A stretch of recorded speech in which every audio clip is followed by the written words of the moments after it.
महाराज जी, ईशानी जैन पुणे से पूछ रही है, नमोस्तु गुरुवर। अक्सर सुना जाता है कि अमुक व्यक्ति की नज़र लग गई है, जिससे व्यापार या स्वास्थ्य खराब हो गया है। क्या जैन दर्शन में नज़र लगना या तंत्र मंत्र जैसी शक्तियों का कोई स्थान है? गुरुवर, क्या किसी दूसरे के नकारात्मक विचार हमारी उन्नति को रोक सकते हैं, या केवल हमारे कमज़ोर होते ही पुण्य का संकेत है? प्रश्न है कि दूसरों की दृष्टि अथवा नज़र लगती है कि नहीं, दूसरों के नकारात्मक विचार हमें प्रभावित करते हैं कि नहीं। थोड़ा सा इसे साइंटिफिकली समझने की कोशिश करें। जब कोई व्यक्ति बहुत ज़्यादा गुस्से से भरा हुआ होता है तो क्या होता है, आसपास का एनवायरनमेंट भी स्पॉइल हो जाता है। जो भी उसके आसपास जाएगा उसको अच्छा नहीं लगेगा। क्यों? क्योंकि उसकी नेगेटिव एनर्जी निकल रही है। जब हम कषाय से भरे हुए होते हैं तो उस समय हमारा ऑरा जो है, आभा मंडल है, दूषित हो जाता है, उसका कलर दूषित हो जाता है, उसकी एनर्जी निगेटिविटी को लेकर हो जाती है। तो उसका इफेक्ट ऑफ कोर्स पड़ता ही है सामने वाले पर। जब ठीक ऐसे ही जब कोई व्यक्ति बहुत संवेदना से भरा हुआ, करुणा से भरा हुआ, अच्छे विचारों से भरा हुआ होता है तो उसका आरा उतना ही सुंदर, एनर्जेटिक हो जाता है।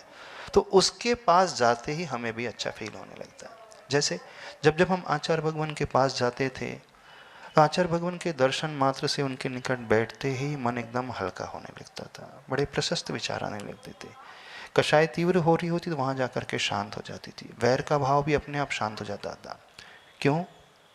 ये उनकी तपस्या, साधना, करुणा का परिणाम। आपने जैन मंदिर में चित्र देखा है, भगवान महावीर स्वामी के नीचे एक ही घाट में सिंह और गाय पानी पी रही है। अब दोनों जन्मजात बैरी एक साथ पानी कैसे पी सकते हैं? तो महावीर भगवान की उस अहिंसा करुणा की पराकाष्ठा का परिणाम कि वहां जाकर जातिगत जीव भी अपनी हिंसा को, क्रूरता को भूल जाते हैं। उनके इस आरा में आते ही व्यक्ति के परिणाम अपने आप निर्मल होने लगते हैं।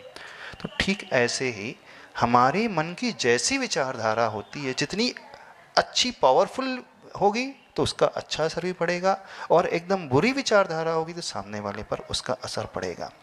तो ऐसे ही कोई व्यक्ति किसी को बहुत गलत दृष्टि से देख रहा है, कषायों से भर करके देख रहा है, तो जैन धर्म में एक बहुत अच्छा सिद्धांत आता है, लेस्या का सिद्धांत। लेस्या वो कहलाती है कषायों से सहित हमारे मन की परिणति, यानी कषायत अनुरंजित योग की प्रवृत्ति का नाम लेस्या है। अथवा एक और वर्ड आता है जैन धर्म में, बड़ा अलग ही प्रकार का, जो आपको कहीं नहीं सुनने मिलेगा, उसका नाम है कषाय समुद्घात। कषाय समुद्घात वो कहलाता है कि जब हम तीव्र क्रोध आदि कषाय से भरते हैं तो हमारी आत्मा के प्रदेश हमारे शरीर से बाहर फैल जाते हैं, निकल जाते हैं, एटलीस्ट तिगुने प्रमाण बाहर फैल जाते हैं।